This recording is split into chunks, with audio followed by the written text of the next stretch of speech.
வணக்கம். நான் உங்க முத்துக்குமாரி. நம்ம சேனலை நீங்க இப்போ தான் ஃபர்ஸ்ட் டைம் பார்க்குறீங்க அப்படின்னா, சப்ஸ்கிரைப் பண்ணிக்கோங்க. பெல் ஐக்கனை ப்ரெஸ் பண்ணிக்கோங்க. அதில் ஆல்னு ஒரு ஆப்ஷன் இருக்குது. அதையும் மறக்காமல் கொடுத்துக்கோங்க. ஸோ தட் நம்ம சேனலில் போடக்கூடிய எல்லா வீடியோஸும் உங்களுக்கு ப்ராப்பராக நோட்டிஃபை ஆகிடும். இந்த வீடியோவில் நம்ம என்ன பார்க்க போகிறோம் அப்படின்னா, அக்டோபர் 2024க்கான மாத ராசி பலன். வருட கிரகங்களான குரு, சனி, ராகு, கேதுவெல்லாம் அதே இடத்துல தான் இருக்கிறாங்க. மாதக்கோள்களான சூரியன், புதன், சுக்கிரன், செவ்வாய், சந்திரன் எல்லா கிரகங்களுமே டிரான்சிட் ஆகிருக்கு. ஸோ இந்த டிரான்சிட் அப்படிங்கிறது என்ன மாதிரியான சேஞ்சஸ் கொடுக்க போகுது அப்படிங்கிறது தான் பார்க்க போகிறோம். கன்னியில் இருந்த சூரியன் அக்டோபர் 17ஆம் தேதியிலிருந்து துலாமுக்கும், கன்னியில் இருந்த புதன் அக்டோபர் 10ஆம் தேதியிலிருந்து துலாமுக்கும், துலாமில் இருந்த சுக்கிரன் அக்டோபர் 13ஆம் தேதியிலிருந்து விருச்சிகத்துக்கும், மிதுனத்தில் இருந்த செவ்வாய் அக்டோபர் 20க்கு மேலே கடகத்தில் நீசமாகிறாரு. சந்திரன் அக்டோபர் 17ஆம் தேதியிலிருந்து பௌர்ணமி அமைப்பில் வராரு. இந்த கிரகங்கள் எல்லாம், இதோடைய மாற்றங்கள் எல்லாம் நிறைய உளவியல் மாற்றங்கள், வாழ்வியல் மாற்றங்கள், மன ரீதியான மாற்றங்களை ஒவ்வொரு ராசிக்கும் கொடுக்க இருக்குது. அதை தான் நம்ம இந்த வீடியோவில் பார்த்துட்ருக்கோம். அந்த வரிசையில் இப்போ நம்ம பார்க்க போகிற ராசி மீன ராசி. காலபுருஷனுக்கு 12வது ராசி, குருவுடைய இன்னொரு புனிதமான வீடு, புண்ணியமான ஒரு ராசி மீன ராசி. ராசிநாதன் குரு, சாதுவான கிரகம், மெடிடேஷன் பிளானட், சுபர், மேக்னெட்டிக் ஃபீல்டு அதிகமாக உள்ள ஒரு கிரகம் சயின்டிஃபிக்காக சொல்லணுன்னா. அப்பேற்பட்ட குருவுடைய வீடான இந்த மீன வீட்டுக்கு இந்த கிரக அமைப்புகள் என்னென்ன பலன்களை செய்ய போகுது அப்படிங்கிறத தான் நம்ம பார்க்க போகிறோம். ஃபர்ஸ்ட் ஆஃப் ஆல் தொழிலில் உள்ளவங்களுக்கு இப்போ எப்படி இருக்குது அப்படிங்கிறத பார்ப்போம். பிளானிங் அப்படிங்கிறது ரொம்ப நிறையா இருக்கும். தொழிலில் நீங்கள் கான்சன்ட்ரேட் பண்ணுறதை விட தொழிலை எப்படி விரிவுபடுத்தலாம், வேறு தொழில் பண்ணலாமா, இல்லை பணத்தை பெருக்கணுமே, செகண்ட் இன்கம் வேணுமே, மைண்டு யோசிச்சுக்கிட்டே இருக்குது ரெஸ்ட்லெஸ்ஸாக. காரணம், ராசியில் உள்ள ராகு வேகமாக முன்னேறணும் அப்படின்னு நினைக்கக்கூடிய ஒரு கிரகம் ராகு. ஒரு அதிகமான ஒரு ஆசை, ஒரு ஷார்ட் பீரியடில் ஒரு கோலை அச்சீவ் பண்ண வைக்கிறது ராகு. அப்போ அந்த ராகு தான் இப்போ ஆக்டிவேட் ஆகிருக்கிறாரு. அப்போ அந்த ராகு ராசியில் இருக்கும்போது நிறைய யோசிச்சுட்டே இருக்கும். இது பண்ணலாமா, அதை பண்ணலாமா, அதை பண்ணலாமா, இதை பண்ணலாமான்னு. தொழிலையும் கொஞ்சம் கான்சன்ட்ரேட் பண்ணுங்கள். அதாவது கிட்டத்தட்ட ஒரு 9 hours 10 hours ஒர்க் டைம் இருக்குது அப்படின்னா அதில் 4 hours 5 hours யோசனையிலே போயிடுது. அப்போ இருக்கிற தொழிலை என்ஹான்ஸ் பண்ணுறதை நம்ம விட்டுடுறோம். புது தொழிலை பற்றி யோசிச்சு அது ஒன்றில் மட்டும் கவனத்தை செலுத்துங்க. இந்த ஒரு தாட் ப்ராசஸில் தான் பிஸ்னஸ் அஃபெக்ட் பண்ணுமே தவிர்த்து ஃபிசிக்கலாக உங்கள் மணியோ உங்கள் பிஸ்னஸோடைய ரொட்டேஷனோ இதிலலாம் எந்த பிரச்சனையுமே இல்லை. பிஸ்னஸோட நேச்சர் நல்லா தான் இருக்குது. அப்போ உங்கள் தாட் ப்ராசஸை மட்டும் கொஞ்சம் பிஸ்னஸில் கான்சன்ட்ரேட் பண்ண வைங்க.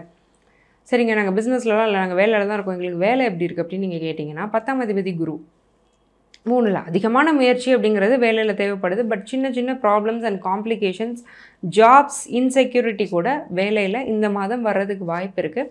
என்ன காரணம் அப்படின்னா, 8ஆம் அதிபதியான சுக்கிரன் 9ல் உட்கார்றது நல்லது. பட் குருவும் சுக்கிரனும் சமசப்தமமாக பார்த்துக்கிறாங்க. குரு கரியர் பிளானட் இருக்கிறது 3ஆம் இடத்துல. அப்போ நீங்கள் என்ன முயற்சி, இவ்வளோ நாள் நான் அப்போ பண்ணதெல்லாம் வேஸ்ட்டா, எனக்கு என்ன நேம் இந்த ஆஃபீஸில் கிடச்சிருக்கு, என்ன அங்கீகாரம் எனக்கு கிடச்சிருக்கு அப்படின்னு யோசிக்க வைக்கும் இந்த காம்பினேஷன். இது எப்போனா அக்டோபர் 13க்கு மேலே, அது வரைக்கும் பிரச்சனை இல்லை. அப்போ அதுக்கடுத்து வரக்கூடிய சூழ்நிலைகள் இப்படி இருக்க போதுன்னு நான் சொல்லிட்டேன். அதை சமாளிக்கிறதுக்கு நீங்கள் ரெடியாக இருந்துக்கோங்க. வேலையெல்லாம் போயிடாது, பட் சின்ன சின்ன காம்ப்ளிகேஷன்ஸ் வரும் வேலைக்குள்ளே. வேலை போகாது. இன்ஃபேக்ட் நீங்கள் வேலையை விடவும் செய்யாதீங்க. ஜாப் ஸ்ட்ரெஸ் எதுவும் இருக்குன்னு இப்போதைக்கு குவிட் பண்ணுறதை நான் ரெக்கமெண்ட் பண்ண மாட்டேன். ஃபோர்த் கமிங் மந்த்ஸில் கரியர் செட்டில் ஆகிடும். அதில் எந்த டவுட்டுமே இல்லை. சரி, ஓகேங்க. எங்களுக்கு திருமண வாழ்க்கை அப்படிங்கிறது எப்படி இருக்குது? இல்லை கேது, ஒய்ஃப் இருந்தாலும் ஹஸ்பண்ட் இருந்தாலும் வேலைப்பளு காரணமாக ஒரு டிட்டாச்மெண்ட் அப்படிங்கிறது இருக்குது. பட் குரு நல்ல வேலை கேதுக்கு குரு பார்வை இருக்கிறது ஒரு பெரிய ப்ளஸ் பாயிண்ட். பிடித்த பையனையோ பிடித்த பெண்ணையோ மனம் முடிச்சு வாழ்கிறதுக்கான யோகம் அப்படிங்கிறது இது கொடுக்குது. சைல்டு பர்த் எப்படி இருக்குது? செவ்வாய் நீசம். அக்டோபர் 20க்கு மேலே பாசிபிலிட்டி கம்மி. 3 வாரம் சான்சஸ் அதிகம். சரி, ஓகே. எங்களுக்கு வளர்ந்த குழந்தைகள் இருக்காங்க. அவங்களுக்கு நாங்கள் கல்யாணம்லாம் பண்ணி வைக்கணும்னு ஆசைப்பட்றோம். நாங்கள் ஒரு எல்டர்ஸ், சீனியர்ஸ் மீன ராசியில் நாங்கள் இருக்கோம். எங்கள் பசங்க எப்படி இருப்பாங்க, அவங்க வேலை வாய்ப்பு எப்படி இருக்கும், அவங்க திருமணம் எப்படி இருக்கும் அப்படின்னு பார்த்தீங்கன்னா, 5ஆம் அதிபதியான சந்திரன். அப்போது செகண்ட் ஹாஃப் ஆஃப் அக்டோபர் நல்லாயிருக்கும். அக்டோபர் 17க்கு மேலே பிள்ளைங்க நல்லா இருப்பாங்க. அலையன்ஸ் ஃபிக்ஸ் ஆகும். எல்லா விஷயங்களுமே நடக்கும். கணவன் மனைவிக்குள்ளே ஒரு சின்ன உட்கட்சி பூசல் மாதிரி சின்ன சின்ன வெளியில் சொல்ல முடியாத ஹிடன் மிஸ் அண்டர்ஸ்டாண்டிங் அப்படிங்கிறது வர்றதுக்கான வாய்ப்பு இருக்குது. அட் எனி காஸ்ட் எல்டர்ஸை மேரேஜ் லைஃப்குள்ளே இன்வால்வ் ஆக விடாதீங்க. அந்த ஒன்றை நீங்கள் பண்ணாலே போதும். சரி, ஓகேங்க. இதெல்லாம் ஓகே. நாங்கள் ப்ராப்பர்ட்டி அப்படிங்கிறத வாங்கலாமா? 4ஆம் அதிபதி புதன் என்ன சொல்கிறாரு அப்படின்னு பார்த்தீங்கன்னா, புதன் சூரியனோட சேர்ந்து நல்லா தான் இருக்கிறாரு. ப்ராப்பர்ட்டி வாங்கலாம். அதில் எந்த தப்பும் இல்லை, எந்த ஒரு காம்ப்ளிகேஷன்ஸும் இல்லை. இது ரொம்ப லக்கை பூம் பண்ணி, அதாவது ஒரு 10 லட்ச ரூபா இடம் உங்களுக்கு 8 லட்சத்துக்கே கிடைக்கும் அப்படிலாம் இல்லை. 10 லட்ச ரூபா இடம் 10 லட்சத்துக்கு கிடைக்கும். கரெக்டான ரேட் கொடுத்து வாங்குறதுனா வாங்கிக்கலாம். அந்த சொத்தின் மூலமாக ஃப்யூச்சரில் லாபம் இருக்குது, நிச்சயமாக இருக்குது. வாங்கக்கூடிய சொத்து யோகமான சொத்தாக தான் இருக்கும். ஏன்னா புதனுக்கு வீடு கொடுத்த சுக்கிரன் நல்லா தான் இருக்கிறாரு. புதன் வந்து சுக்கிரனுக்கு ரொம்ப பிடிச்ச கிரகமும் கூட. அதில் வந்து எந்த பிரச்சனையுமே இல்லை. சரி, நாங்களாம் எஜுகேஷனல் கம்யூனிட்டி, நாங்கள் ஸ்கூல் போகிறோம், காலேஜ் போகிறோம், காம்படிட்டிவ் எக்ஸாமினேஷன்ஸ்க்கு படிச்சுட்ருக்கோம், எங்கள் ஸ்டடீஸ்லாம் எப்படி இருக்குது அப்படின்னு கேட்டிங்கன்னா நல்லா இருக்கிறாரு. புதனை பற்றி பிரச்சனை இல்லை, அறிவு வளரும்.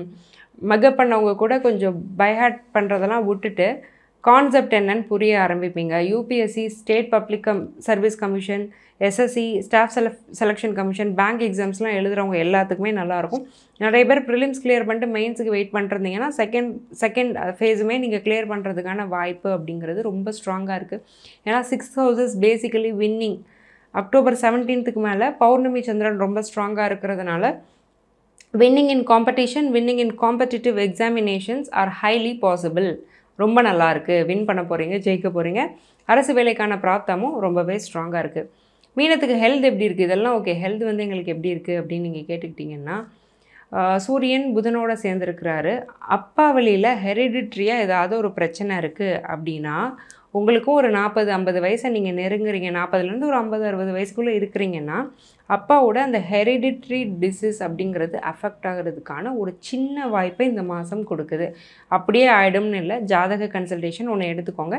ஏதாவது ஒரு உடல்நிலையில் ஒரு மாற்றம் தெரியுதுன்னா இனிஷியல் ஸ்டேஜஸ்லேயே டாக்டரை பார்த்துக்கோங்க, சரி பண்ணிக்கோங்க. லைஃப் த்ரெட்டனிங்லாம் இங்கே ஒன்றுமே கிடையாது. 12ல் இருக்கிற சனினால் தூக்கம் பாதிக்கப்படும். மேக்ஸிமம் ஒரு 8 hours தூங்க ட்ரை பண்ணுங்கள், அதுதான் நல்லது. அதேமாதிரி குடும்பஸ்தானத்தை சனி பார்க்குறதுனால ஃபேமிலி பர்டன் அப்படிங்கிறது கொஞ்சம் அழுத்த தான் செய்யும். சனி பயிற்சிக்கு அப்புறம் இது சரியாக வரும். மார்ச் 2025க்கு அப்புறம் இது கண்டிப்பாக சரியாகவே வரும். நான் வெஜிடேரியன் கன்சம்ஷனை கொஞ்சம் கம்மி பண்ணுறது நல்லது. என்ன ரீசன் அப்படின்னா, ராசியில் இருக்கக்கூடிய ராகு நல்லா சாப்பிட வைப்பார், நிறைய சாப்பிட வைப்பார், வேகமாக சாப்பிட வைப்பார், ஸ்பைஸியாக சாப்பிட வைப்பார். பட் என்ன சாப்பிட்றோங்கிற கான்ஷியஸில் இருக்க விட மாட்டார். அந்த விஷயத்தில் மட்டும் கொஞ்சம் கவனமாக இருந்துக்கிறது ரொம்ப அவசியம். ஓவராலாக பார்த்துக்கிட்டா மீனதுக்கு பாசிட்டிவிட்டி தான் நிறையா இருக்குது. பாசிட்டிவான விஷயங்கள் தான் நான் நிறைய சொல்லியிருக்கேன். நெகட்டிவ்ஸ்லாம் ரொம்ப கம்மி தான். ஸோ இந்த பாசிட்டிவ்ஸை பெருக்கிட்டு நெகட்டிவை இன்னும் குறைச்சி இன்னும் நீங்கள் நல்லா என்ஹான்ஸ்டாக வாழணும்னு நான் மனசார வேண்டிக்கிறேன். இந்த வீடியோவில் நீங்கள் பார்த்தது எல்லாமே வெறும் ஜென்ரல் ப்ரெடிக்ஷன்ஸ் தாங்க. உங்கள் ஜாதகத்துக்கான பிரத்யேகமான பலன் தெரியணும் அப்படின்னா கீழே கொடுத்துருக்க என்னுடைய நம்பருக்கு காண்டாக்ட் பண்ணி என்னுடைய அப்பாயின்மெண்ட்டை நீங்கள் புக் பண்ணிக்கோங்க. நான் உங்களுக்கு ரொம்பவே சிம்பிளான லைஃப் ஸ்டைல் ரெமெடிஸ் தான் சொல்வேன். அதாவது வாழ்வியல் பரிகாரங்கள். அன்றாடம் வாழ்க்கையில் நீங்கள் தூங்குறது, எந்திக்கிறது, குளிக்கிறது, ஆஃபீஸ் போகிறது, கோயிலுக்கு போகிறது மாதிரி உங்கள் வாழ்வியல் மாற்றங்கள்லேயே நீங்கள் செய்யக்கூடிய சில விஷயங்கள் உங்களுடைய பாவத்தையும் உங்கள் கர்மாவையும் நீக்கி சக்ஸஸ்ஃபுல்லான லைஃப்பை கொடுக்குது. இதில் பெனிஃபிட் ஆனவங்க நிறைய பேர்.